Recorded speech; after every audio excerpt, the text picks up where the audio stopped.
We've been hearing more and more about racism in not just the workplace, for example, or adult environments, but where children spend time together on the playground and even at schools. It's the reason why the Anti-Defamation Commission has long been calling for a racism hotline to be launched here in Victoria for school kids. Well, it seems they might have had a bit of a win there. Dvir Abramovich is with the Anti-Defamation Commission. Good morning, Dvir. Good morning, Sami. Good to be with you as always. Thanks so much. Why do we need this? Well, when we broke the story about the heartbreaking incidents in Cheltenham Secondary College and Hawthorne West Primary, we urged Minister Merlino to use these horrific cases as a catalyst for change, to draw a line in the sand and to look at this uncomfortable reality that we've got a wave of anti-Semitism surging through Victorian schools. This is a monumental problem, and that he needed to respond appropriately. And we called on the government to establish, independent of the schools, a hotline that will deal directly with cases of racial and religious hatred and respond with effective outcomes and processes, and we are pleased that he has. And that's more than just, I'm not to belittle one, but that's more than just anti-Semitism. It's a wider to all kinds of racism? Absolutely. Look, the problem that we've talked about, of course, is anti-Semitism, but this goes much broader than anti-Jewish bigotry. And we've had too many instances of principals and educators and teachers dismissing or averting their eyes when they're confronted with racial bullying.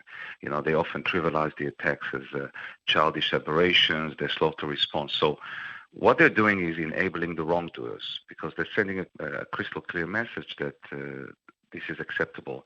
So we are very hopeful that this new hotline will add another layer of accountability. And we look forward to sitting with the government and working on the specifics of the initiatives, how it will be managed, the way it will track and respond to reports. It's really about sending the message, Sami, that the victims are not alone, and that there is someone on the other side of the line who will quickly and properly deal with their complaints. So some of the issues, though, are not just about accountability. At the fundamental base of this is it's probably got to do with education. When people haven't been subjected to racism themselves, I think we've seen it right across community that there's a lack of understanding about what it actually is. And then also, as you say, a lack of action that's appropriate to some of the racism that we hear about.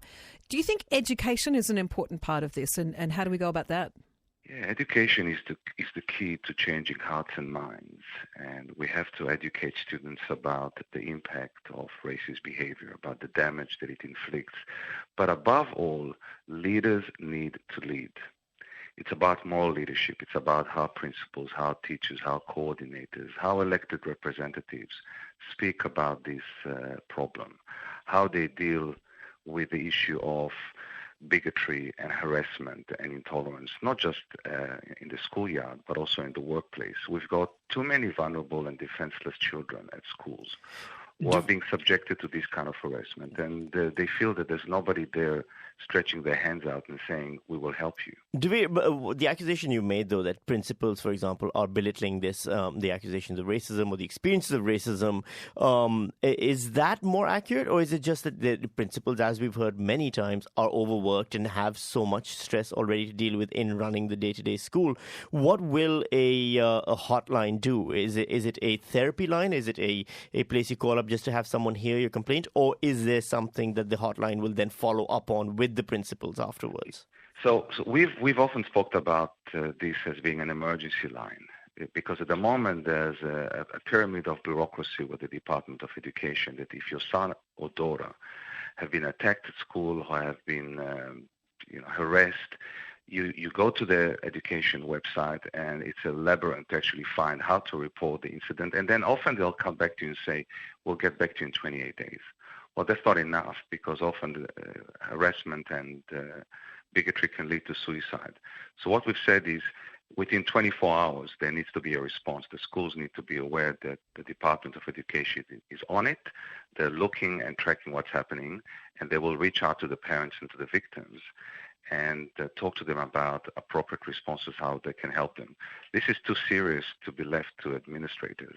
And I do believe that whether principals are overworked or not, they need to help the victims. It's not acceptable for them to simply brush this aside and dismiss it as kids will be kids or it's not too serious.